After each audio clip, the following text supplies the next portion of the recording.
함께 만들어가는 방송 LBC 방송국입니다. Lecture and Broadcasting for Culture. 여러분들이 사랑해 주신다고 저희는 믿고 있습니다. 연쇄살인 엑스파일, 오늘은 특별편으로 여러분들을 찾아갑니다.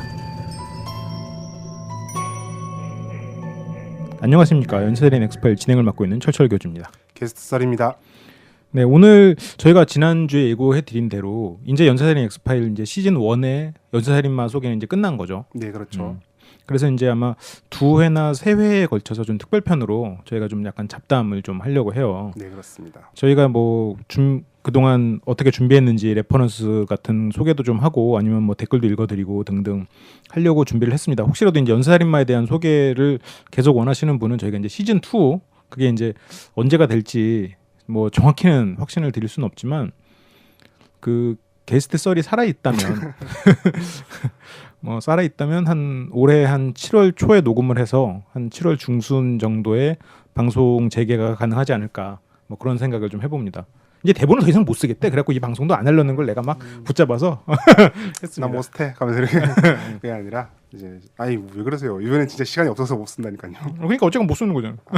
안 쓰는 게 아니라 못 쓰는 겁니다. 저는 뭐 좀 과장을 해도 틀린 말은 하지 않는 사람이기 때문에 아닙니다. 굉장히 엄청나게 틀린 것 같은데요. 느낌상 전달이. 일단 알겠습니다. 그래서 오늘은 저희가 이제 특별편 첫 번째로 저희가 연쇄살인마에 관련된 영화 뭐 그리고 저희가 참고했던 책 그리고 뭐 등등을 좀 소개해드리려고 해요. 그냥 뭐 편한 방송이니까 그냥 틀어놓고 다른 거 하시면서 그냥 같이 잡담한다 생각으로 좀 편하게 들어주셨으면 좋겠다는 그런 바람이 있습니다. 네. 왜냐면 깊이 들으면 빵꾸가 많거든. 맞아요. 구멍이 많기 때문에 또 태클 걸고 그럼 우리 또 멘탈 약하니까 또 부서지고. 나 안 볼 거야. 그러니까 이제 심지어 지금 대본도 없어가지고 저는 소장님은 이제 이런 거를 되게 잘하시지만 저는 대본 없으면 정말 그 벙어리가 되거든요. 그래서 지금 말이 혹이 없다 제 말이 별로 없다고 하더라도 사람들이 제가 어디 갔다 이렇게 생각하지 마시고 그냥 입을 다물고 있다 이렇게 생각하시면 됩니다. 설마 갔다고 생각해 여기서 나 혼자 이거 연쇄살인마에 대해서 방송하면서 뭐 혼자 떠들고 있겠어. 모르죠. 그거 하긴 뭐 혼자 떠드는 거 좋아하니까. 네. 그래요. 저희가 이제 뭐 무슨 얘기부터 해볼까요? 내가 얼마 전에 네. 내가 요즘 보드 게임에 조금 관심이 생겼는데 보드 게임 중에 연쇄살인마를 다룬 보드 게임들이 있더라고요. 그렇죠. 오히려 뭐 잭 더 리퍼 같은 경우는 보드 게임이 많지 않나요? 그렇더라고요. 잭 더 리퍼가 제가 알고 있기로는 그렇게 있죠. 아, 그거 알고 있군요. 그러니까 뭐 보통 보드 게임의 또 한 부류 중에 하나가 그런 거 있잖아요. 범인을 찾아라 이런 게임인데 뭐 그렇죠. 그런 것들 뭐 내가 어렸을 때 보드 게임을 거의 처음 접했던 게임 중에 하나가 클루인데 클루 증거. 그쵸. 아니 뭐 그 정도 단어 뭐 굳이 해석까지 해주고 그러세요. 아, 저 몰라가지고 맞는지. 네. 뭐 아무튼 그 살인 현장을 이제 네. 탐색하는 서로가 이제 추리 게임, 약간 야구 우리가 야구했잖아요. XX5 해갖고 뭐 원스트라이크 투볼 뭐 이런 거 하는 네. 거를 조금 그럴듯하게 다시 꾸며낸 건데. 네. 나는 그래서 한 그 정도 게임만 있는 줄 알았다 생각했는데 완전히 잭 더 리퍼를 다룬 보드 게임들이 있더라고요. 내가 그렇군요. 한 2개 정도 있어서 좀 소개를 해드리려고 좀 오늘 생각을 해서 좀 봤어요. 일단 하나는 제목 자체가 딱 잭 더 리퍼야. 미스터 잭. 미스터 잭. 그래서 한 명은 잭 더 리퍼가 되고 네. 한 명은 형사가 돼서 이렇게 하나씩 추리해가면서 찾아가는 게임이 있더라고요. 그렇군요. 또 하나는 화이트 채플에서 온 편지. 화이트 채플에서 온 편지. 그 화이트 채플이 그 예, 관련된 그렇죠. 도시죠. 예, 그러니까 런던의 그 화이트 채플이라는 지역구, 그러니까 정식 지역명은 아닌 걸로 기억하는데 정확하지는 않습니다. 저도 지금 이거는 뭐 처음 들은 얘기라서 그 정식 지역구는 아닌 걸로 알고 있고 그 동네 그러니까 별명 있잖아요. 예를 들어서 뭐 대구는 뭐 장난스럽게 뭐 무슨 담 대구 뭐 이렇게 하듯이 그러니까 화이트 채플도 어떤 동네를 이제 지칭하는 거예요. 런던인데 어떤 교회 지역의 한 별명, 뭐 관악구 보고는 뭐 관악구 같은 경우는 뭐 관악에 대해서 무슨 별명이 있듯이 그런 식 개념이더라고요. 그렇군요. 예. 그래서 그 잭 더 리퍼를 대상으로 구현을 잘 해놓은 거예요. 그래서 이제 범인인 잭 더 리퍼는 돌아다니면서 살인을 저지르는 거죠. 그 살인을 저지르기 전에 다른 형사들이 걔를 잡아야 되는. 그렇죠. 뭐 이제 그런 게임 1대 다수의 게임이더라고요. 그래서 설정 자체가 이런 또 문화가 있구나. 이게 이제 현대적인 농구 연쇄살인마나 이러면 이게 상당히 거부감을 줄 수 있는 또 그렇죠. 주제이기도 하잖아요. 그래서 이게 실제로 이제 처음 보드 게임을 접하는 여성분한테 내밀기는 조금 힘든 그런 게임이 될 수는 있는데. 추리 소설 같은 거 좋아하시는 분들은 그런 거 여성분이라 할지라도 하면 되게 좋아하지 않을까요? 그럴 수도 있을 것 같아요. 근데 보드판을 보니까 보드판에 이게 빨간색 막 핏자국 같은 것도 있고 막 그렇게 끔찍하지는 않은데 그렇죠, 그렇죠. 예, 약간 분위기만 분위기가 조금 있게 그래서 이제 편지라는 설정도 있어서 이제 막 설명서 같은 거 약간 편지 느낌이 나게 해놓고 뭐 그런 게임도 있더라고요. 이런 연쇄살인에 대한 그런 문화들이 굉장히 다양한 것 같아요. 우리 뭐 댓글 보니까 이런 거 뭐 그 미래의 연쇄살인마, 잠재적인 연쇄살인마들이 여기 많다. 뭐 이런 글들이 있더라고요. 그래서 우리 꼭 그런 건 아니다. 이게 하나의 또 이런 걸 또 컬처로 만들어내는 그런 데도 있고 또 꼭 이런 걸 그 문화적으로 즐긴다고 해서 그게 꼭 연쇄살인마는 아닌데 뭐 이거 설명하고 있는 것도 웃기다. 맞아요. 하여튼 그래서 한번 좀 소개해봤고 그다음에 한번 영화로 넘어가 보자고요. 네, 그렇습니다. 실제로 연쇄살인을 다룬 영화는 너무너무 많아. 그렇죠. 근데 연쇄살인을 다룬 영화 중에서 좀 A급 영화라고 해야 될까요? 정말 이제 극장에서 제대로 뭐 대형으로 개봉되고 이렇게 하는 영화는 생각보다 잘 없고 보통 B급 영화가 많아지더라고요. 그런 식으로 보면. 근데 이제 연쇄살인을 기준으로 입각해서 보게 되면 네. 그 아닌 영화가 없을 정도로 많아요. 맞아요. 이게 왜냐하면 그 냉각기가 있고 두 명을 죽이면 연쇄살인이잖아요. 네, 그렇죠. 그렇게 따지기로 하면 헤라클레스도 연쇄살인마고 그리고 또 누구야? 뭐 아닌 사람이 없어. 그러니까 우리가 종종 얘기하고 있지만 나중에는 저희도 이제 기준이 약간 애매모호해지기 시작했던 거라 생각하는데 쾌락살인마 우리가 지금 보통 생각하는 연쇄살인범들은 쾌락살인범을 이제 많잖아요. 근데 앞으로. 헤라클레스는 쾌락살인범이라고 할 만한 그런 사람은 아니었으니까 뭐 그런 거를 감안한다면 연쇄살인범은 뭐 많이 줄일 수 있겠죠. 쾌락살인범 뭐 나중에 보면 우리가 뭐 스미다 미요코 같은 사람 또 쾌락살인범이라 할 수 있을까 이런 생각은 솔직히 저도 했었어요. 저런 사람이 키즈막 하나에 저런 사람들이 쾌락살인범이라 할 수 있을까? 그냥 돈 때문에 사람을 죽이는 거에 이제 보편화됐던 사람 같은데 저 사람들을 쾌락살인범이라 할 수 있나 이렇게 생각은 했었는데 뭐 헤라클레스 이런 사람들은 제외하죠. 그런 면에서는 그런 측면에서는 그래요.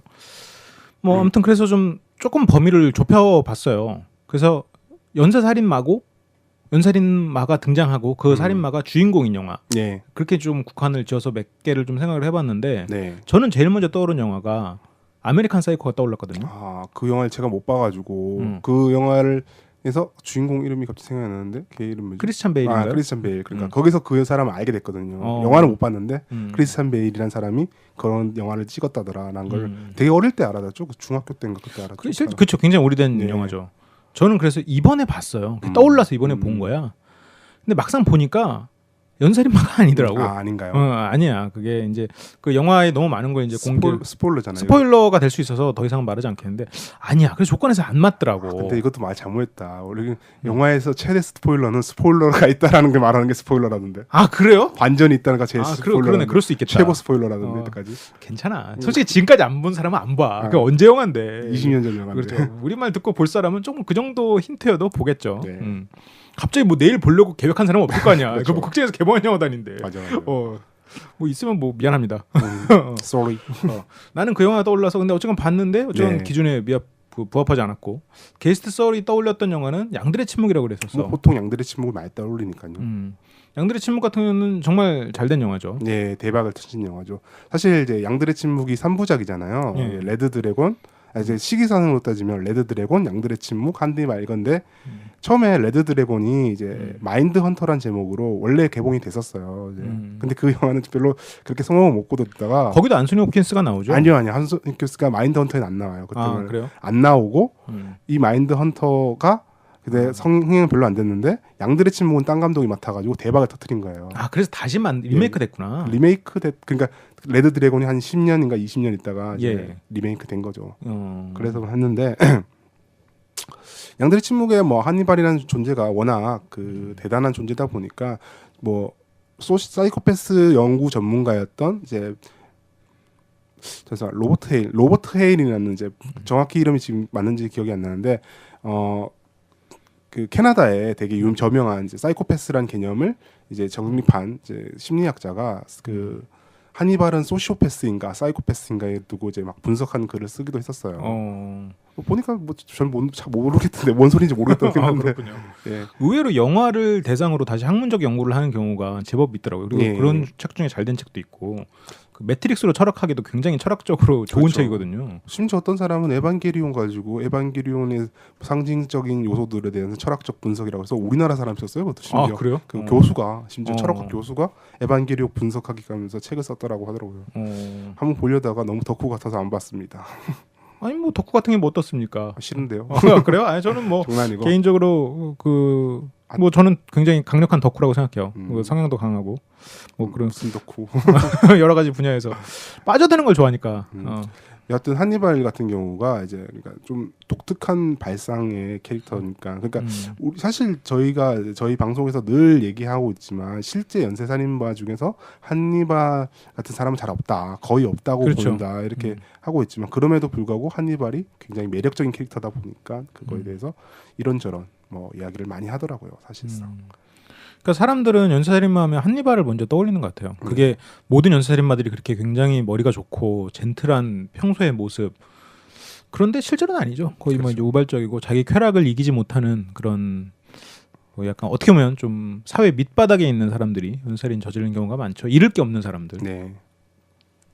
그래서 이제 그런 영화들이 있었고 저는 이제 몇 가지 영화를 좀 더 떠올려 봤어요. 네. 근데 이제 좀 우리나라 소개가 안 된 영화 중에 드림홈이라는 영화가 있거든요. 드림홈. 뭐 어떤 그건 이제 홍콩 영화예요. 홍콩 영화요? 홍콩 영화인데 내가 이제 그걸 갖고 온 게 어차피 이 영화를 찾아볼 사람들이 많지 않으니까. 근데 영화 자체는 이제 굉장히 고어해요. 굉장히 좀 홍콩 맞나? 아무튼 홍콩 쪽에서 은근히 고어한 영화들이 많이 나와요. 그런가요? 거기서 그러니까 일본에서 나오는 고어한 영화들은 얘네들이 인연 갖고 논다는 느낌이 들어요. 그리고 굉장히 엽기스럽고 신기한 장면들이 많지만 얘네들이 인연 갖고 노는구나. 그래서 웃으면서 볼 수 있는 영화들이 제법 있어. 그게 이제 일본만이 가지는 영화 스타일 뭐 그 감독이 있어 한 명이. 아무튼 그런데 홍콩에서의 그런 엽기적이고 고어한 건 진짜 고어 같아.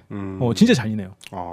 물론 일본, 홍콩 다 그렇지만 우리나라도 약간 잔인한 건 정말 잔인하게 잘 만들잖아요. 그런가요? 그 뭐야 악마를 보았다 같은 것도 보면 그 제법 이제 그걸로 가지고 장난을 치려고 들지 않잖아. 홍콩도 그렇거든요. 근데 뭐 내가 영화에 대해서 고어 영화에 대해서 폭넓게 알지는 않으니까 뭐 저희가 편협한 시각일 수 있어요. 어쨌든 근데 드림홈 같은 영화에는 네. 홍콩 땅값이 엄청나게 올랐잖아요. 그렇죠. 뭐 오늘 계약하러 가가지고 돈이 예를 들어서 내가 돈이 1억이 모자란 거야. 네. 그래서 1억을 겁나 벌었어. 네.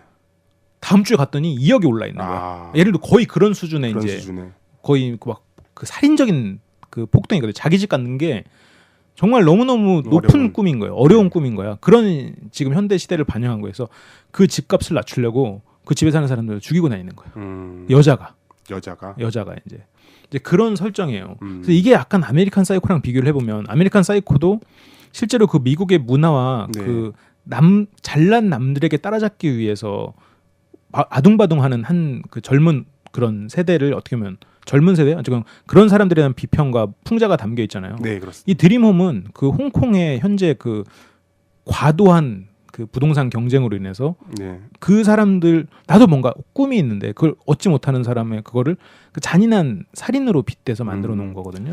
그렇죠. 뭐 사실 연쇄살인범 영화 중에 제가까지 말씀드렸던 연쇄살인범 영화라는 거 B급 영화가 많다고 했던 것들은 정말 연쇄살인범이 포커스가 된 영화예요. 그러다 보니까 오히려 좀 시시한 영화들이 꽤 있어요, 생각보다. 근데 드림홈이라든지 아메리칸 사이코 같은 경우는 사실은 연쇄살인범이 주제지만 그게 그 소재지만 그게 주제는 아니잖아요. 그런 영화들이 오히려 좋은 영화들이 많더라고요. 근데 드림홈은 약간 B급에 가까워요. 그 부천 영화제인가에서 개봉을 해서 그때 어떻게 봤어? 판타스틱. 예, 부천 판타스틱 영화제. 부천 판타스틱에서 봤는지 다른 영화에서 봤는지 잘 기억은 안 나요. 근데 아마 판타스틱에서 봤던 것 같아요. 부천 판타스틱이 그런 엽기적인 거 잘 갖고 오거든. 그렇죠. 판타스틱이니까. 예. 부천 판타스틱은 판타지 아니면 그 엽기야. 잔인한 거. 요즘엔 모르겠네요. 아무튼 그쪽 위원장이 바뀌고 그들은 잘 안 가서. 그리고 내가 또 생각났던 영화 중에 하나가 이건 아마 아실 거야. 미스터 브룩스. 케빈 코스트너. 케빈 코스트너. 사라진 줄 알았던 그 사람. 케빈 코스트너 어렸을 때는 참 좋아했는데 워터월드 찍고 완전히 다시 갔죠. 훅 갔다가 요즘 좀 다시 좀 나오고 있나요? 활동을 하는 것 같아요. 미스터 브룩스 같은 경우에는 연쇄살인마인데 자기 인격이 두 개인 거야. 그렇죠. 연쇄살인범 중에서 종종 인격에 분열됐다. 뭐 다중인격을 주장하는 사람들이 꽤 있습니다. 뭐 실제 다중인격인 사람도 있을 테고 그게 아니라 뭐 이제 법적으로 피해가기 위해서 다중인격을 주장하는 사람도 있다고 하네요. 그렇죠. 그 미스터 브룩스 같은 게 내가 좀 재밌게 봤던 그 이유가 실제로 그 영화가 그렇게 막 크게 성공하거나 막 재밌고 이렇다고 보이지는 않는데 나는 그 설정 자체가 좀 그 재밌게 느껴졌거든요. 그 두 가지였는데 하나는 내 안에 살인을 종용하는 인격과 그거를 막고 싶은 인격. 그렇죠. 그게 분명히 이게 이제 너무 과장돼서 표현될 수 있죠. 어쨌든 상징적인 표현이잖아요. 그런 부분이 어떤 면에서 오히려 더 현실적인 느낌이었고 그러니까 뭐 다중인격에 대해서 잠깐만 얘기해 보자면 예. 이제 제가 이때까지 봤던 이제 연쇄살인범 관련해서의 책자에서는 다중인격을 다음까지 소개합니다. 우리가 보통은 다중인격 그러면 이중인격으로 많이 생각을 하잖아요. 이중인격은 거의 없다고 한다고 합니다. 다중인격은 진짜 한 사람의 여러 가지의 인격이 있는 그런 거라고 해요. 3인 이상 뭐 이런 식으로 있다고 합니다. 2인이 아니라 3인 이상. 그러다 보니까 보통 우리가 이미지로는 2인을 많이 하기 때문에 연쇄살인범들이 나 이중인격이다. 그래서 법정에서 자기가 또 다른 내가 있어요. 이런 식으로 말을 하면 보통 심리학자들이 너는 거짓을 하고 있는 것이다. 원래는 다중인격은 여럿이 있는 거지 두 사람만 있는 경우는 잘 없다. 이런 식으로 판명한다고 합니다. 그러니까 막 프라이머 피어 같은 그런 영화 때문에 사람들이 그렇죠. 이제 오해하는 오해하는 거죠. 거죠. 나도 지금 그 말 듣고 떠오른 영화가 있는데 이 영화 제목을 말하는 순간 그 영화가 스포일러가 돼버려. 그렇죠. 근데 그 영화를 본 사람은 우리가 무슨 영화를 얘기하는지 알 거야. 그렇겠죠. 그 영화를 끝까지 봐야 이게 그걸 우리가 뭘 말하는지 알 수 있거든요. 혹시나 궁금하신 분들은 쪽지로 네이버 카페 쪽지로 물어보십시오. 네, 죄송합니다. 소장님한테 지금 제가 한 가지 편집할 때도 짜증나게 만들어 버렸습니다. 왜냐면 그 영화 제목을 지금 말했거든. 말했어요. 내가 그 부분을 다시 자르고 왜냐면 이거는 욕 먹었어요 소장님한테 왜 그걸 말하냐고. 그 영화의 모든 거거든. 네. 물론 그 앞부분도 흥미롭지만 사실 그 영화를 저는 처음 옛날에 봤을 때는 별로 이거 뭐 뻔한 이거잖아 이렇게 했는데 제가 나중에 다시 연쇄살인범에 대해서 알게 되고 다중인격에 대해서 알게 되면서 그 영화를 다시 보니까 이 영화 정말 리얼리티 있는 영화였구나라는 생각이 들더라고요. 예전에는 그런 생각을 못했거든요. 이제 저도 다중인격, 이중인격에 대해서 잘 모르는 그때를 봤을 때는 너무 오바스러운 거 아니야 이런 식으로 했는데 실제로 오히려 다중인격에 가까운 면모를 많이 연출했는 거라고 보입니다. 그렇군요. 그 미스터 브루스 같은 이제 그러니까 좀 상징적인 느낌이라고 생각하는데 거기서 근데 또 나는 좀 마음에 안 들었던 그렇지만 기억에 남았던 장면 중에 하나가 살인이 유전되는 거야. 그런 설정이 나와요. 근데 실제로 그게 환경적으로 대물림 될 수는 있어도 그게 그냥 유전자로서 그렇게 전달된다라고 하는 건 너무 그 예전 학문 약간 좀 비과학적인 우생학 뭐 그 시대 정도에 나왔던 그 관상으로 예를 들어서 뭐 살인자를 구분할 수 있다거나 골상학이나 뭐 그런데 관련 그 정도의 레벨의 발상이 아닌가 그런 생각은 좀 들어요. 뭐 이 부분에 대해서는 상당히 솔직히 좀 조심스럽습니다.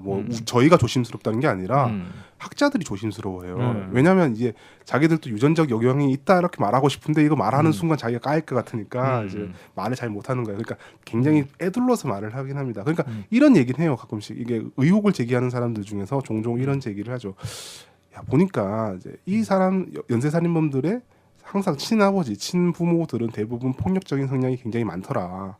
그럼 이게 혹여나 이제 이러한 폭력적 성향들이 가계적으로 이어지다가 이제 이 세대 한 연쇄살인범에서 이제 연쇄살인이라는 형태로 폭발한 게 아니냐 이런 의혹을 제기하는데 그거는 가능성의 얘기일 뿐이지 그건 실제인지는 알 수 없다. 뭐 이런 식으로 그냥 대충 마무리를 하더라고요. 그게 이제 현대 학자들의 스탠스인 거죠. 그렇죠. 위험하니까 자기들도 말을 함부로 하기가 좀 애매하니까. 근데 과거에 이게 그 대세였잖아요. 과거에 대세였죠. 이제 뭐 꼭 연쇄살인범이라는 것보다는 범죄인의 형상이 있다. 얼굴형과 범죄인의 뭐 이제 외모가 있다. 이런 식으로 많은 주장을 했었죠. 막 책도 나오고 사전처럼 막 쫙 그 분류되기도 했고 그랬던 걸로 알고 있어요. 지금 우리가 생각하는 것 이상으로 예전에는 이런 골상학이라든지 우생학 등이 굉장히 이제 학문적 지위가 높았어요. 지금 생물학 다루듯이 이제 골상학도 뽑고. 처음에는 사실 잘 모르니까 이것저것 이유를 다 검토해봤다 이런 식으로 생각하면 될 것 같습니다. 그렇죠. 그래서 그 당시 우생학 뭐 그런 것들이 나오고 얼마 안 된 시대에 미래를 꿈꾼 그 당시에 FSF를 보면 일단 다 디스토피아고 뭐 디스토피아가 아니도 어쨌든 미래에는 유전자로 이미 유전자 꼭 아니어도 사람들이 다 구분돼 있어. 태어나자마자 다 결정되는 거야. 이제 그 당시에는 그런 학문이 지배했기 때문에 그런 미래를 또 생각해 볼 수는 있었겠죠. 뭐 그런 생각이 들고. 근데 한편으로 그 영화에서 그걸 꼭 우생학으로 안 바라보고 내가 살인을 저질렀기 때문에 한편으로 그 내 안의 죄책감 그리고 두려움 같은 게 이제 한 자식으로서 좀 상징적으로 표현한 건 아닐까라고 생각하면 지금 영화적 장치 정도로 그렇게 해석은 할 수는 있겠죠. 우리는 뭐 두 가지를 다 생각해야 되는 뭐 그런 입장이니까. 뭐 언젠가 저희 카페에 어떤 분들이 이제 이런 걸 물은 적이 있으세요. 댓글로 혹시나 가족이 대대로 연쇄살인을 저지른 적은 없느냐라는 질문이었는데 정확히 말하면 그런 건 그러니까 뭐 아버지가 연쇄살인을 저지르고 그 아버지가 죽고 난 다음에 아들이 연쇄살인을 저지르고 이런 건 없고 그냥 가족이 같이 돌아다니면서 연쇄살인을 저지른 그런 경우는 있습니다. 밴더 패밀리라고 유명한 그 사람들이 있어요. 그래요. 예, 뭐 근데 이 사람들은 사실 그건 유전적 요인이라기보다는 집단의 문화, 그러니까 가족 문화. 보통 그런 집안이 어디냐면 진짜 미국 영화들 보면 이제 사막에 동떨어진 동네에 갔는데 갑자기 어떤 허름한 집에서 가족이 살고 있는데 사실 보니까 살인자 가족이다.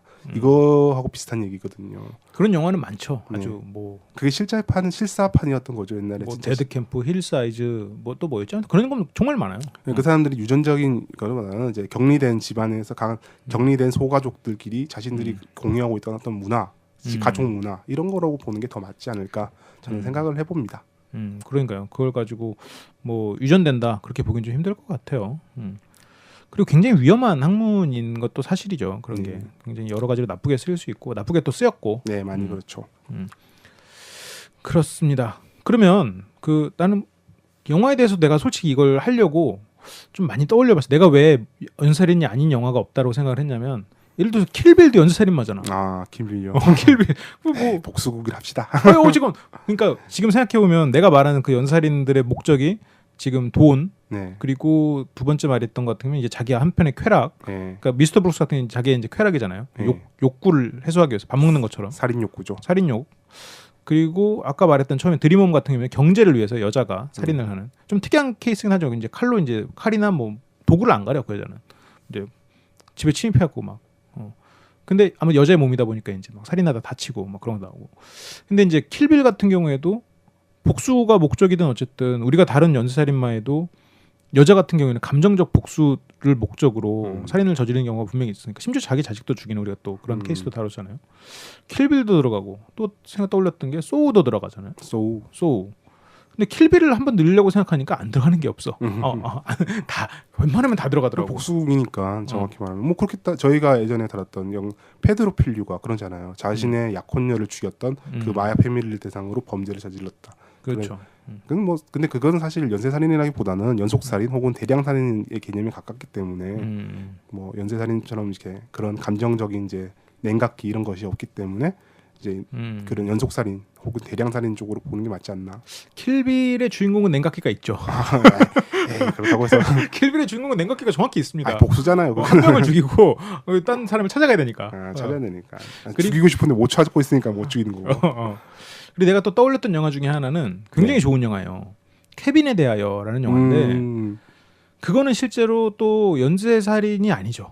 그러니까 그 영화가 저는 이제 이건 있어요. 이거 진짜 이거 말하면 진짜 스포일러 같은데 말하지 말까요? 뭐 한번 얘기해봐요. 들어보고 내가 자르려면 좀 자를게. 그게 영화가 그렇다고 하더라고요. 저는 안 봤는데 그 감상문 같은 거 보니까 보통 사람들이 그 케빈에 대하여라고 해서 어머니와 아들의 감정적인 단절이 이제 아들이 연쇄살인마를 대하고 어머니가 그걸 지켜보는 그런 영화라고 알고 있었는데 그런 걸 기대하고 갔는데 실제로 알고 보니까 그냥 아들이 완전 미친 인간이었다.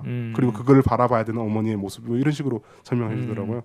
맞아요. 그러니까 그 어머니로서 애를 책임져야 되지만 한편으로 느껴지는 공포감 같은 게 있는 거예요. 그러니까 그 아이가 거기서 감독이 얘를 완전 사이코패스로 규정을 짓고 만든 건지 아니면 그냥 좀 튀는 아이 정도로 규정을 짓고 만든 건지 모르겠는데 어머니는 걔한테 분명히 공포심을 느끼고 있었어. 어떻게 지은 것 같으세요, 소장님은? 교주님이 보셨을 때는 그냥 선천적인 악인가 아니면 어머니와의 관계로 단절로 인해서 이제 삐뚤어진 사람 같은 거예요? 아니면 선천적인 악인 거예요? 선천적인 악이라고 영화가 거의 끝날 때까지 그렇게 느껴져요. 근데 내가 지금 계속 자꾸 말을 돌려 살려다가 지금 말을 못 하고 있는 이유가 굉장히 중요한 장면이 또 있거든요, 마지막에.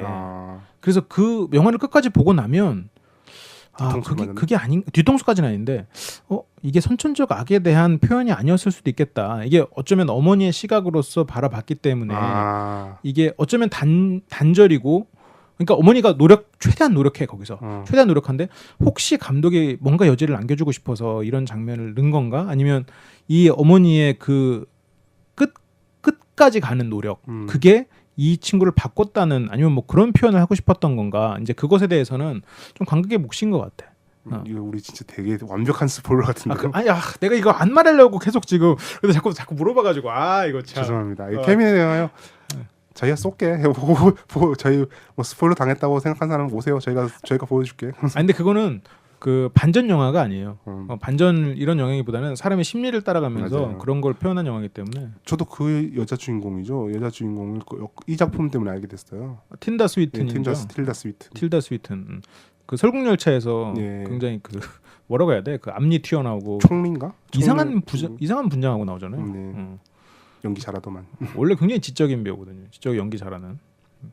생긴 것 자체가 굉장히 그 특이하게 생겼잖아요. 강하고. 한편으로는 또 불안한 지적인 여성을 표현하기 위해서는 아마 최적화된 배우가 아닌가 뭐 그런 생각을 전 좀 해봅니다. 어쨌건 그 영화도 떠올랐지만 그 영화는 연쇄살인의 조건에 부합하지 않는 영화였죠.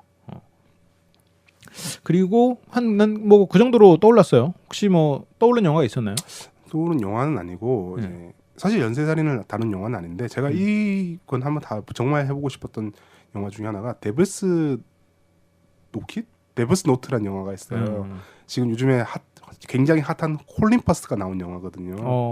뭐냐면 이제 이게 뭐냐면 거기 리즈 위더스푼도 나오죠. 맞아요. 어떻게 아시네요? 네 알죠. 예. 보셨어요? 보진 않았어요. 그 영화 재밌습니다. 제가 봤는데 괜찮았어요. 영화 그러니까 조디악 영화를 재밌게 본 사람은 재밌게 보실 거고 재미없게 본 사람은 재미있게 못 볼 거예요. 재미없게 보는 잔잔한 영화 같은 거 좋아하는. 그러니까 막 어떤 추리가 들어가고 막 추적이 들어가서 범인을 바로 뒤까지 쫓아가야 되는 그런 걸 원하시는 분들은 보면 안 됩니다. 재미없어요. 근데 그게 아니라 사건만 진짜 잔잔하게 이게 뭐 어떻게 된지도 모르겠고 아무것도 모르겠고 이런 식을 좋아하는 사람은 봐도 괜찮은 영화인데 연쇄살인 영화는 아니에요. 한 번에 세 아이가 살해된 영화를 이제 실제 사건을 모티브로 한 영화거든요. 그렇군요. 거기서 이제 콜린 퍼스랑 리즈 위더스푼이 그 세 아이의 부모인가요? 아니에요. 콜린 퍼스도 실존 인물이고 이제 리즈 위더스폰도 실존 인물을 모델로 했는데 역할을 했는데 리즈 위더스폰은 예. 그 아이의 어머니 역할을 했고 네네. 콜린 퍼스는 그게 아니라 보험 조속관 역할을 합니다. 그렇군요. 예. 보험 조속관의 시각에서 또 바라봤으면 또 새로운 추적하는 그런 영화인데 사실은 그 영화 말고 그 영화의 사건을 다룬 웨스트 멤피스라는 영화 웨스트 버지니아 지금 제목이 생각이 안 나는데 웨스트 버지니아일 거예요. 웨스트 버지니아 맞을까요? 웨스트 버지니아라는 영화가 있는데 그 영화가 다큐멘터리예요.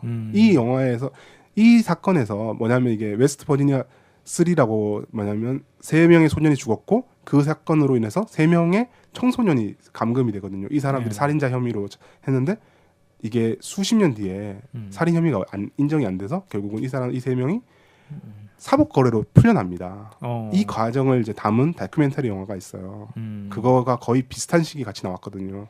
그걸 두 개를 같이 보고 있으면 사건 뭐 희생자에게 재밌다는 표현은 좀 그렇지만 어쨌든 그 사건에 대해서 잘 알 수 있는 제가 한번 다뤄보고 싶었는데 연쇄살인은 아니라서 다루지는 못했고 저희 방송에 미제를 달라다는 사람들이 많으셔가지고 이거 한번 다뤄보면 좋겠다라고 생각을 했었는데 못 다뤘던 거죠. 맨날 미제 한번 다뤄보고 싶다 하니까 청취자들이 그래 한번 나 똑바로 던져줄게 그렇게 적어준 거야. 실제로 바라는 사람은 그냥 그래 네가 하고 싶으면 적어줄게 이렇게 하면서 우리한테 이게 그래 이렇게 하게 동정해 준 거야. 동정해. 7월에 봅시다. 시즌 2에는 조금 연쇄살인에 대한 폭을 넓혀서 미제 사건이나 이런 걸 함께 넣어서 다루면서 아까 데블스 노트에 나왔던 것도 이게 그 제목을 기억하는 게 노트가 NOT가 아니더라고. 그 K 앞에 묵음이 있는 KNOT라고. 그게 저도 무슨 뜻인가 했는데 그게 그거라고 뭐 표지 뭐 이런 거라고 하더라고요. 표대 뭐 이런 식으로 해가지고 막 제 처음에 네이버에서 검색할 때 이거 네이버 낫이라고 읽어야 되나 노트라 읽어야 되나 노시라 읽어야 되나 하면서 크노트. 그러니까 한 데블스 노트라고 치면 나오는 걸로 제가 알고 있습니다. 그렇군요.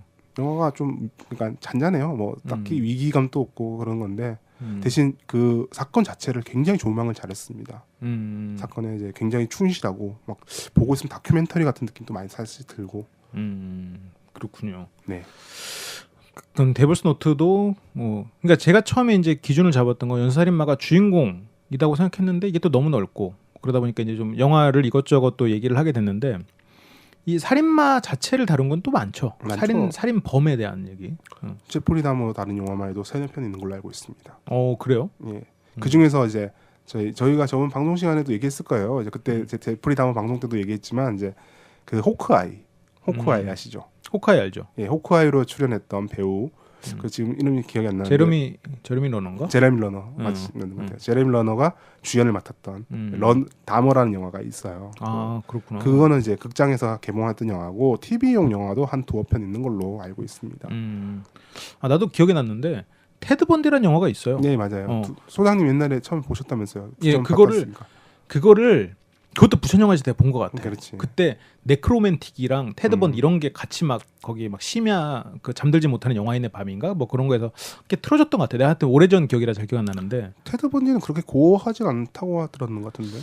그땐 내가 좀 어려서 그랬는지 나는 좀 고했다고 느껴져. 그런가요? 기억이 남았어요. 그러니까 그게 다 기억나진 않아요. 다 기억나진 않아. 난 좀 빨리빨리 좀 휘발하는 편이라서 기억력이 좀 떨어지거든요. 제가 뭐 다른 것도 다 떨어지지만 그런데 저는 좀 잔인했다고 기억이 들어요.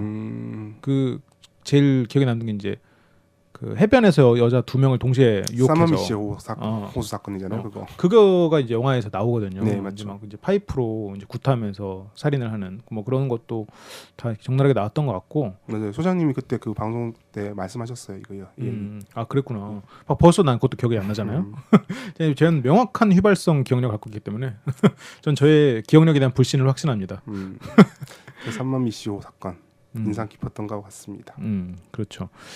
그리고 뭐 이 정도면 연쇄살인범을 다룬 영화 뭐 우리가 기억하는 건 그래도 제법 얘기를 한 것 같아요. 아 그리고 이제 저희가 방송을 이제 7월까지 안 하니까 혹여나 저희 팬들 방송을 들어주시는 청취자 여러분들이 그동안 그럼 우리 뭐 하냐 뭐 심심하지 않냐 뭐 이렇게 얘기하시는 분들을 위해서 저희가 참고했던 자료들을 이제 소개해드릴게요. 그럼 간단하게. 니네가 보고 대본 써와라? 그래 알아서 해봐. 그게 아니라 근데 이렇게 해주면 너희 방송도 틀린 거 많더라. 이렇게 하실 것 같은데 뭐 어쨌든 뭐 한 번씩 해드린 게 좋지 않을까 싶습니다.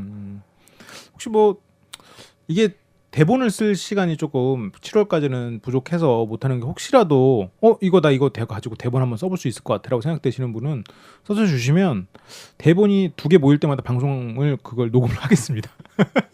근데 뭐 이렇게 말해도 뭐 하실지는 않겠지만 혹시나 나도 한번 방송의 작가가 돼보고 싶다라는 생각을 하시면 한 2편 정도 아니면 1편만 보내주셔도 되고 뭐 보내주시면 저희가 그걸 가지고 녹음을 할 수도 있고 같이 오시면 되지 뭐 같이 오셔도 되고 오셔서 우리보다 사건 더 잘할 거 아니야 그렇게 하면 적어도 그렇겠죠. 그 사건만큼은 뭐 다른 것도 잘 알지 뭐 그 사건만큼은 이런 네. 저희가 잘 참고하는 책은 예전에도 한번 방송할 때 이거 특별 방송 때 한번 소개해드렸지만 뭐 헤럴드 셔터의 뭐 저희 그 영화 연쇄살인 파일 그 영화는 뭐 영화란다. 그 책은 정말 볼륨도 독특고 그리고 지은이가 그거예요. 글쓴이가 인류 문화사학자인가 그래서 그 연쇄살인범에 대해서 뭐 법률적으로 접근하고 이런 것보다는 되게 폭넓게 관심 있게 많이 접근한 게 많습니다. 나는 처음에 그 책을 접했을 때는 좀 산만할 거라고 생각을 했어요. 그러니까 그 책의 목차나 그 구성 자체가 깔끔하지 않다고 느껴졌거든요. 그러니까 이제 보통 이제 구성을 하면 시대순 아니면 뭐 범인순 뭐 이렇게 범인식으로 나열하거나 사건으로 나열하거나 그래서 그 사건을 비슷한 것끼리 묶고 뭐 이런 식으로 난 구성을 했을 거라고 이게 약간 난 그게 연쇄살인범에 대한 백과사전에 가까운 정말 많은 정보를 담고 있고 좋은 책이라는 얘기를 많이 들어서 그런 목차를 기대를 했거든요. 근데 그 책은 실제로 그렇게 구성되어 있지가 않잖아. 네, 그렇죠. 그래서 책이 이거 좀 산만하겠는데?라는 약간 난 그런 생각을 했는데 책이 한 번 열면 닫을 때까지 멈출 수 없어. 되게 재밌습니다. 뭐 이제 핵심 키워드 같은 거를 중심으로 이제 뭐 이런 유형에는 뭐 어떤 범죄가 있다 뭐 이런 식으로 해서 그리고 그것만 끝난 게 아니라 이제 그 다음에 연쇄살인과 관련된 문화라든지 어떤 그런 요소들을 많이 되게 성실하게 되게 세밀하게 잘 소개해주고 있어요. 그래서 저 그 책 보면서 되게 많이 도움을 받았습는 저도 키스 제스퍼슨 같은 경우는 기억을 못했다고 했잖아요. 처음 봤다 뭐 이런 얘기를 했잖아요. 근데 또 거기 찾아보니까 키스 제스퍼슨을 뭐 소개한 거는 없는데 키스 제스퍼슨의 별명 같은 거 저희가 말하는 스마일 살인마 그런 것들이 거기에 소개돼 있더라고요. 이름은 적혀 있더라고요. 몰랐는데. 그러니까 그 책 같은 경우에는 그러니까 아까 키워드로 이제 묶었다고 했는데 그래서 좀 살인범만을 검색해서 볼 때는 힘들어. 맞아요. 약간 없지 않죠. 그러니까 좀 중복되는 경우도 있고 그리고 뭐 그냥 이러는 사람도 있었다고 살짝 언급되고 넘어가기도 해서 힘든데 그 우리가 뭐 연쇄살인범 하나에 대해서 막 연구할 게 아니니까 그 범죄 전체에 대해서 뭐 좀 더 깊이 있게 알고 싶을 땐 최고인 것 같아. 네, 맞습니다. 그러니까 넓게 이제 그 전체적 범위에 대해서 잘 이야기하고 그리고 또 그 사람이 이제 제인 토팽이랑 알버트 피쉬랑 홈즈도 썼던가 모르겠는데 그 사람 각각 개별적으로 책을 썼어요. 아 그래요? 그 제인 토팽 같은 경우도 썼는데 제가 구해보고 싶었는데 그거는 시간상 여정도 안 됐고 또 뭐 또 좀 뭐 여러 가지 사정이 겹쳐서 못 봤지만 어쨌든 우리나라 번역이 안 됐죠? 안 됐죠. 당연히. 그러니까 안 봤죠. 그런 실제로 것들. 몇 권이 없어. 예. 우리나라 그렇게 제대로 번역된 연살인마들에 대한 책이 많지가 않아요. 그렇습니다. 음. 그리고 또 뭐 이제 헤럴드 셔터 책 같은 경우는 되게 재미있게 볼 수 있고 두 번째는 이제 마르크 베네케라는 독일의 이제 법곤충 학자예요. 곤충학자. 예. 뭐냐면 이제 곤충을 통해서 이제 살인 사건이라든지 뭐 사건을 재구성하는 학문이 법곤충학이라고 하는데 그것을 하고 있는 독일 쪽의 이제 법곤충학자인데 이분이 대단히 이제 글을 재밌게 많이 씁니다. 다양한 사건도 소개해주고 그래서 그 책이 3권이 있어요. 지금 시리즈 제목이 다 기억은 안 나는데 이제 그 연쇄살인범과의 인터뷰 혹은 악의 창고에서 뭐 이런 식으로 제목이 있는데 그거 찾으면 바르크 베네케라고 검색해보면 4권이 나와 있는데 그 중에서 제가 첫 번째 거는 이제 과학 수사에 대한 책이라서 제가 그건 그렇게 많이 읽진 않고 두 권, 세 번, 네 번째 책은 정말 재밌습니다. 두 번, 세 번, 네 번째 하면은 어떻게 알아? 제목 아니 마르크 베네케 가나다 순으로 두 번째, 세 번째, 네 번째 아니면 출시 순이야. 출시순이에요. 출시순 보면 됩니다. 그러니까 원래 자기가 이렇게 네 번째 책 서문에 이렇게 썼더라고요. 원래 자기는 세 번째 책 쓰면 더 이상 쓸 얘기가 없겠지 했는데 자기 아내가 심리학자인 거예요. 이 여자랑 같이 얘기해 보다 보니까 이제 굉장히 할 얘기가 많이 생겨서 아내하고 공저했다라는 식으로 네 번째 책을 썼습니다. 그렇군요. 그러니까 그 책을 보면 되게 뭐랄까 사랑이 묻어 있어. 아니. 헤럴드 셔터 책보다는 좀 정신이 더 없어요. 이 책이 더 없어요. 왜냐면 코드 중심. 이게 뭐 갑자기 왜 이 얘기를 하지? 갑자기 왜 이 얘기를 하지? 이런 생각이 드는. 아니 단락끼리는 뭐 단락 안에서는 통일이 돼 있는데 이 단락하고 이 단락끼리는 왜 이 얘기를 갑자기 하는 거지? 뭐 이런 생각이 좀 드는 게긴 하는데 보면 굉장히 잘 썼습니다. 그래도 되게 재밌어요. 한 사건은 굉장히 깊이 있게 파고든 그런 게 있습니다. 그러니까 내가 이제 아무래도 공대 출신이고 IT 쪽 일을 뭐 경험을 하다 보니까 그 정리가 잘 된 챕터를 좀 항상 그런 게 잘 됐다고 생각을 하잖아요. 그래서 이제 뭐 종교 쪽 그런 분들을 만나서 그분들이 이제 책을 쓰신다고 해서 나한테 이제 좀 그 자문을 구하세요. 뭐 도움이 별로 안 되지만 그래서 가져온 텍스트를 보면 정말 잘 썼어. 네. 근데 그냥 옆에서 얘기하시는 것 같아. 정리가 안 돼 있는. 그래서 그런 챕터별로 정리를 해드리는. 근데 이런 대가들의 책들을 보면 이 챕터나 이런 것보다 중요한 건 몰입도 같아. 그리고 그 사람이 얼마나 해박한 걸 갖고 있는가. 그래서 내가 너무 주제넘게 그분들의 책을 이렇게 좀 구성을 막 하고 한 게 아닌가. 뭐 그런 좀 반성이 좀 드네요. 아닙니다.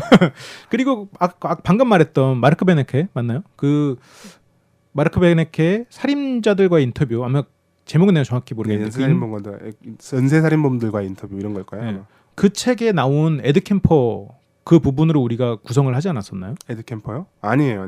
그건 아니고. 그건 어느 책이었죠? 그거는 지금 이제 설명드릴 건데. 네네. 그리고 이제 실제 사건을 어떻게 다뤘을까를 궁금해하시는 분들은 저희가 참고했던 거는 그거 로버트 레슬러가 쓴 연쇄살인범들과의 대화 뭐 이런 게 있을 거예요. 지금 소장님한테도 소장하고 너한테 있는 책이에요. 있죠. 그것도. 예. 그리고 로버트 레슬러 외에도 이제 존 더글라스 썼던 지금은 제목이 아마 바뀐 걸로 알고 있는데 예전에는 마인드 헌터라는 제목으로 나왔었고 지금은 이미 제목이 바뀌었던 걸로 기억하는데 정확히 뭘로 개정판으로 됐는지 모르겠습니다. 그리고 마인드 헌터 왠지 일본 라이트 노벨 같은 제목이다.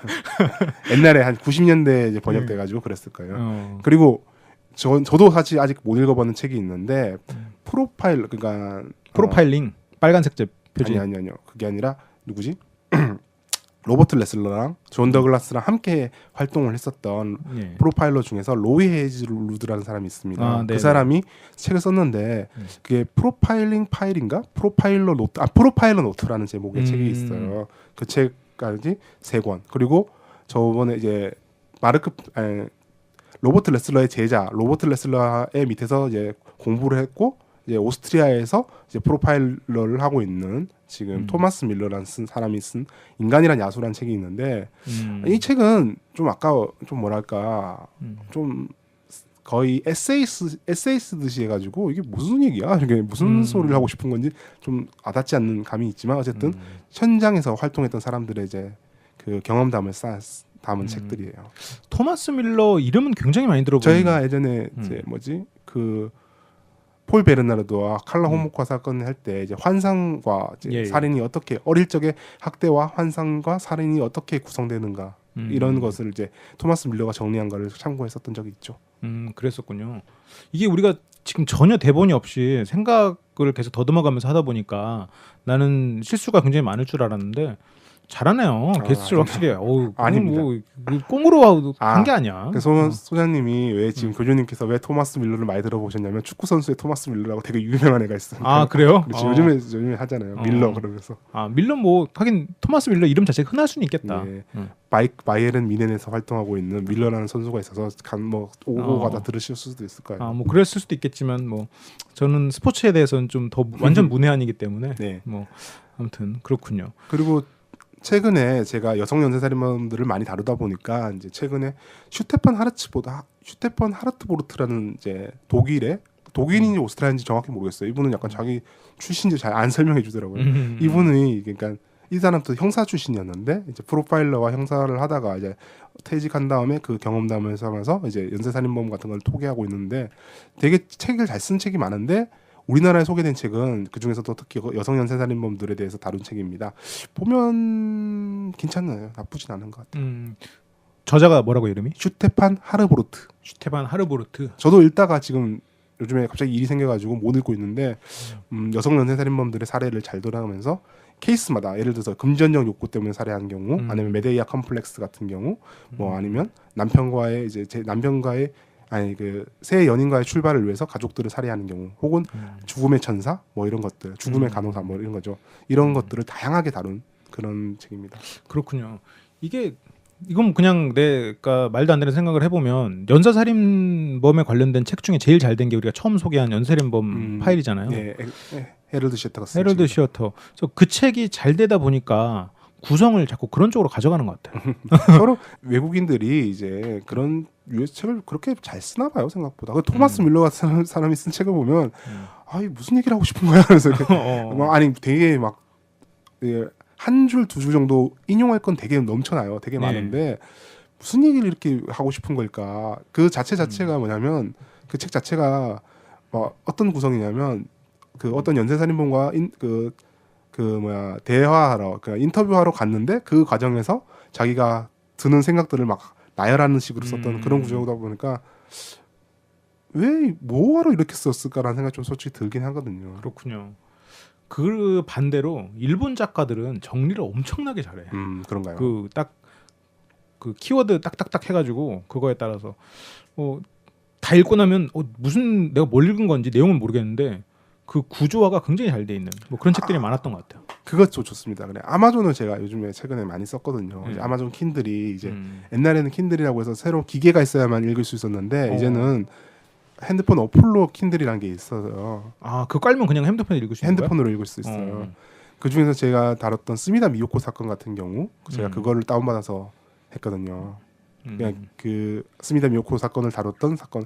근데 이게 일본의 아마존 킨들이 좋은 점이 뭐냐면 값이 생각보다 쌉니다. 그래요? 이거 아마존 킨들에서 우리 막 광고비 줘야 되는 거 아니야, 이러면?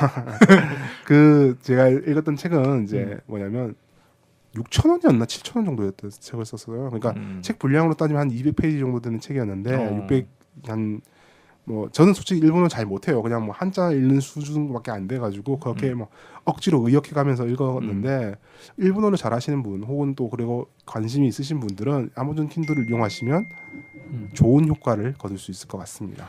그리고 일본 책은 그 내용을 다 몰라도 일본어를 잘 몰라도 읽을 수가 있겠더라고. 이게 정리가 너무 잘 돼 있어. 맞아요. 걔네들은 그런 거에 딱 특화되어 있는 것 같아. 막 정리하고 딱히 막 그 뭐라고 해야 돼? 그룹핑하고 막 그런 그리고 그룹들의 의미를 찾아내서 한마디로 정리하고 이런 걸 굉장히 잘하는 것 같아, 일본. 그래서 일본 책을 보면 좀 읽기가 편한 책들이 많죠.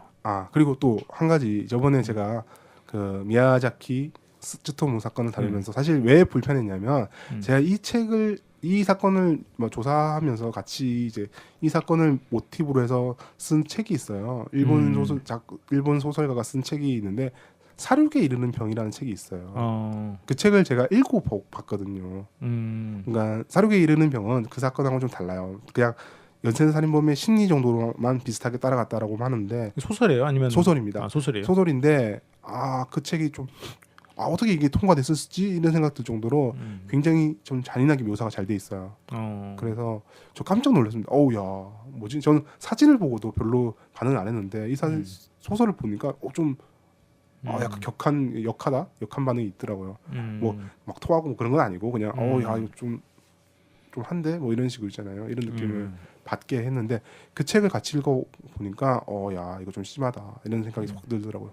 그러니까 그 책을 한번 읽어보세요. 저도 그때까지 일본의 막 추리 소설 읽으면서 이게 무슨 추리 소설이야 이런 생각밖에 못했는데 그 소설도 솔직히 추리 소설은 아니에요. 그 말은 반박할 사람 많을 것 같은데. 저는 그러니까 예전에 그런 걸 추리 소설이라고 하면 그런 거예요. 트릭 같은 걸 풀고 이런 게 중심인데 요즘에는 그런 건 좀 약간 잘 없더라고요. 일본 소설. 요즘에는 좀 감성적 접근이 많다는 거지. 그렇죠. 그런 쪽 중심으로 사건이 많이 들어가던데. 이번 소설도 그런 소설은 아니에요. 그런 류의 제가 원하는 뭐 트릭을 풀고 뭐 이런 오히려 제가 좋아하는 그런 그런 소설은 장미의 이름이 그런 류이고 그게 아니라 이제 그런 류의 소설은 제가 솔직히 추리 소설 이게 뭔 추리야 뭐 이렇게 했었는데 이번 사륙에 이르는 병은 좀 와닿더라고 뭐 좀 충격이 있더라고요 확실히. 그렇군요. 뭐 추리 소설 폄하하는 건 아니에요. 그냥 제 스타일은 아니었다. 장미의 이름이 저는 개인적으로 추리 소설로 분류해도 되는 건가라는 생각을 좀 하긴 합니다. 맞아. 그게 그러니까 이렇게 말하다 움베르토 에코가 이제 자기가 후기를 썼는데 이렇게 하더라고요.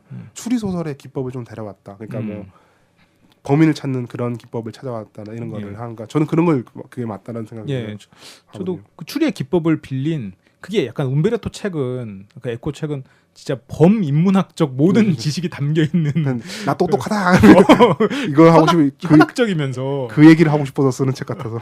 근데 나는 그 사람 책을 굉장히 좋아해요. 읽고 재밌어요. 나면 뭔가 내가 더 똑똑해진 것 같아. 전 장미의 이름밖에 사실 읽어본 적은 없는데 그 소설 제가 딱 그런 거 되게 좋아하거든요. 역사 막 이런 거 들어가는 이런 거 다 좋아하는데 여하튼 그런 거. 푸코의 진자가 탑이죠. 그렇죠. 움베르토 에코의 책 중엔 전 개인적으로 뭐 그렇고 많은 사람 많더라고요. 푸코의 진자가 좋다라고.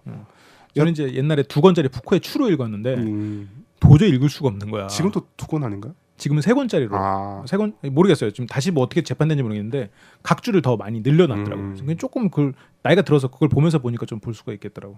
근데 막상 읽고 나면 별게 아닌데 읽을 땐 좀 힘든. 나는 추리 소설 이렇게 얘기 나오길래 막 홈즈 뭐 이런 루팡 뭐 이런 거 나올 줄 알았어. 근데 갑자기 장미림이 나와가지고. 그냥 홈즈 소설 같은 경우 저희 어릴 때는 홈즈 소설 같은 게밖에 없었잖아요. 그렇죠. 그러니까 펭귄 문고인가? 펭귄 문고였나? 그렇죠. 나이 들어난다. 그 트릭을 푸는 게 추리 소설이다 이렇게 생각하고 있었는데 언제부턴가 소설책들이 추리 소설들이 트릭을 푸는 거는 좀 진부한 그런 것처럼 얘기되고 오히려 범인과의 관계, 뭐 갈등 뭐 이렇게 긴장 관계 이런 거를 중점으로 하는 소설들이 많더라고요. 그러니까 트릭이 하나만 있으면 돼. 요즘 소설은 트릭도 없는 것 같던데 요즘에는. 뭐 없거나 아니면 하나를 계속 다른 감정적인 걸로 질질질질 하다가 마지막에 그거 딱 뭐 좀 약간 이렇게 풀어가는. 그래서 좀 그 추리적 상상력보다는 소설가적 그런 기술이 더 요구되는 좀 그런 것 같기도 하고. 근데 어쨌건 요즘에 물량으로 봤을 땐 일본이 추리 소설의 대세긴 해. 물량으로 봤을 때. 제가 굉장히 뭐 고백이라는 소설책이 있거든요. 그게 되게 추천을 많이 받아서 봤는데 되게 재밌게 해서 발상도 되게 재밌었고 그 영화도 됐잖아요. 그쵸. 봤는데 괜찮게 했는데 야 이게 무슨 추리 소설이야? 그래서 트릭이 하나도 없잖아. 그래서 이런 생각하고. 그러니까 장미의 이름을 개인적으로 추리 소설의 범주로 난 넣고 싶지 않은 그런 심리로 봤을 때 요즘 일본 추리 소설은 조금 내가 생각하는 추리 소설에 좀 못 미치지 않나. 그러니까 못한다기보다는 조금 다른 영역의 소설이 아닌가. 뭐 그런 어떻게 보면 이게 좀 늙은이들의 한탄이야. 우리가 생각하는 옛날이 좋았어. 그러니까 이렇게 되는 거라고. 옛날 막 이런 거에 대해서 하면 안 되는데. 뭐 무슨 얘기하다 이렇게 왔죠. 어쨌든 맞지. 또 책 같은 거 그러니까 많습니다. 또 그 있었어. 나는 그 연쇄살인 그 지도인가? 매핑. 연쇄살인 지도 매핑인가? 아무튼 지도매핑 같은 경우에는 같은 단어가 두 번 쓰여서 옳지 못한 건데 아무튼 그 책 같은 경우에는 범인들로 이렇게 네. 챕터가 나뉘어 있어요. 그래서 읽긴 편해. 맞아요. 근데 그게 이제 헤럴드 시어터 책은 읽기가 편하진 않은데 몰입돼서 편한 것처럼 느껴지고 이 책은 그냥 읽기가 편해. 그냥 챕터 그냥 아무데나 피고 읽으면 돼. 그 범인. 그리고 저희가 항상 이제 종종 언급해드렸던 네이버 블로그 박사님이라는 네이버 블로그의 지금 블로그 이름이 제대로 생각이 안 나는데 박사님이라는 분이 있어요. 예. 정말 잘 정리하셔서 지금 보면 솔직히 그분 블로그만 봐도 어느 그냥 막 전문가가 썼다는 책보다 훨씬 더 잘 정리했습니다. 사건마다 연쇄살인범들보다. 지금은 잭 더 리퍼를 다루시다가 지금 잠깐 중단을 하셨는데 관심 있으신 분들 한번 찾아가서 보셔도 돼요. 되게 잘 썼습니다. 글도 되게 잘 쓰고 현장감도 잘 넘치게 잘 썼어. 다양한 자료를 접하셨던 것 같아요. 잭 더 리퍼를 요즘은 또 되게 잘 썼습니다. 연주하고 있었군요. 잭 더 리퍼는 진짜 다루기가 힘든. 잭 더 리퍼를 연주하다가 한 2년 전부터 연주를 안 하신 것 같아요. 지금 1년 전 작년부터인가 글을 안 쓰시더라고요. 잭 더 리퍼는 참 다루기가 힘든 네. 소재인데. 그렇군요. 그리고 또 책은 뭐 이 정도인가? 내가 이거 읽어야지 해놓고 샀다가 아직 못 읽은 책이 있는데 빨간색의 두꺼운 프로파일링이라는 책이 있어요. 근데 그 책은 내가 왜 샀냐면 사진이 많아. 그래갖고 조금 더 이제 범인 얼굴이나 이런 거 뭐 현장 사진 뭐 그리고 아까 우리가 말했던 뭐 로버트 레슬러나 존 더글라스 뭐 이런 사람들의 젊은 시절 사진도 있고 그래가지고 난 그게 흥미롭더라고. 그냥 내용은 둘째치고 그래서 뭐 사진만 좀 떠들어 보려고 샀다가 아직 내용은 아직 못 읽고 있어요. 그래요? 어디지? 한번 봐야겠다. 내가 다음에 그 한번 게스트들한테는 소개를 할게요. 그리고 뭐 굳이 그래 우리나라 살인 사건을 저희가 안 다루잖아요. 예. 그 혹시나 궁금해하시는 분들도 있고 이러시니까 뭐 표창원 선생님, 표창원 소장 글이야 뭐 책이야 뭐 다 괜찮고 저 그렇다고 알고 있는데 최근에 우리나라에서 미제 사건만 다루는 그 묶어놓은 책이 이제 출간이 됐어요. 뭐냐면 그 부분도 우리 같이 이제 아무런 그 전문가가 아니라 이제 어떤 커뮤니티에서 활동하시던 분인데 거기서 막 이 사건 저 사건 잘 소개하는 분인데 자 뭐 우리나라의 미제 사건, 미제 연쇄살인 사건들을 잘 모아서 연쇄 사건이나 뭐 미제 사건들 이런 것들을 잘 모아서 정리해서 출간을 했어요. 지금 한국의 연쇄살인 엑스파일이었나 제목이 그런데 한번 관심 있으신 분들은 그거 보시고 뭐 이런저런 생각해 보셔도 될 것 같습니다. 그렇군요. 생각을 해보니까 내가 이런 류의 책 중에 가장 처음에 접했던 책이 표창원 교수 책이었던 것 같아요. 그 한국의 연쇄살인마들이었나 제목이? 연쇄살인. 한국의 연쇄살인. 그게 적절하게 자극적이야. 저 잘 썼습니다. 되게. 그 자극성이 몰입도를 높이고 그리고 또 굉장히 해박하잖아요. 그 저자의 해박함과 그리고 그 사람의 말초신경을 자극하는 그런 부분들이 잘 배합돼 있어. 책에. 그래서 그 책에서 되게 이제 높은 평가를 받는 게 프로파일러잖아요. 예. 표창원 교수가. 예. 표창원 소장이 프로파일러다 보니까 정말 사건들을 프로파일링한 거예요. 그러니까 그 당시에 이제 한 건의 그러니까 그 얘기해도 되나 이거? 뭐 연쇄살인범인데 살짝 언급해도 되겠죠. 유영철이 체포될 때 한 예. 사건이 좀 이상하다는 생각이 들었대요. 그 사람. 예. 그래서 그 사건을 지적을 했거든요. 이 사건은 유영철이 저지른 게 아닌 것 같다. 근데 그게 맞았어요. 실제로 맞았던 거죠. 다른 연쇄살인범이 저질렀던 걸로 나중에 그 책이 출간될 때까지는 아직 다른 연쇄살인범이 안 잡혔거든요. 그러니까 이 사건은 유영철 사건이 아닌 것 같다라고 했는데 그게 사실로 나중에 체포되면서 드러났던 거죠. 아 그렇군요. 표창원 교수의 주가는 더 올라갔겠네요. 어쨌건 이 정도로 저희가 이제 뭐 보드게임, 간단한 보드게임 그리고 뭐 영화, 책 이 정도로 소개를 해드렸는데 그 잘 살펴보시면 문화 전반에 걸쳐서 이게 많습니다. 뭐 솔직히 잭 더 리퍼는 뮤지컬도 있잖아. 네. 뮤지컬도 있고 음악 같은 경우에도 이런 걸 다룬 음악들이 많고 마릴린 맨슨 같은 경우에도 뭐 찰스 맨슨을 그 차용한 어떻게 보면 밴드잖아요. 뭐 그런 것도 있고 등등. 그래서 많기 때문에 저희가 좀 그중에 일부를 좀 소개를 해드렸고 저희가 이제 돌아오기까지 좀 시간이 걸릴 테니까 이런 것들을 좀 찾아보시면서 저에게 또 채찍질 하려면 또 채찍을 들어야 되잖아. 그 채찍을 잘 좀 갈고 계시기 바랍니다. 저는 안 들을 거예요.